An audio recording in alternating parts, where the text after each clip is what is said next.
Kanag-iya og kan ba? Ito ko man na ito nga. Mato sa diri og atong buda sa okra. Atong sa harvest. Ganyan munta itong na-harvest ko. Ito nga. Kuan man o kanang. Kasi gana lang unya. Uy, gusto sa mga dalang okra ko. Tanong na ko. Paborito ba dito na ko ni okra. Ako pod.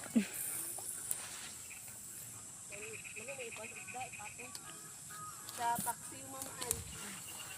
Ikara sa talong. Namit talong dito pero gamay pa mga Lambi siya ipaksiw. Masay. Kana dyan, watermelon na naman na oh. Asa man? Kana ako ng pigas. Ana itanong pero kuan ba kanang. Ay nga pa na ma'am ano kanang hawan. Nanda. Pa ng garden. Ano?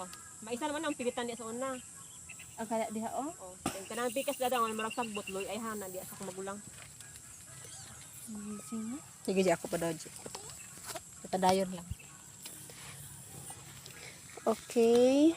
Na si Jocelyn Salinas Ulay ko. nag-harvest na siya sa iyang kaokrahan.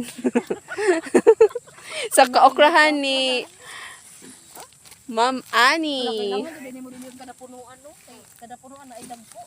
Pila man ang imuhang palit ana sa imuhang fresh nga okra, Ma'am Jo? Tuludos. Anong barato naman kaayon? Sa merkado pinaka mo 4 5. Logi. Lugi man ang nagtanom ani kay tuludos. Original siya.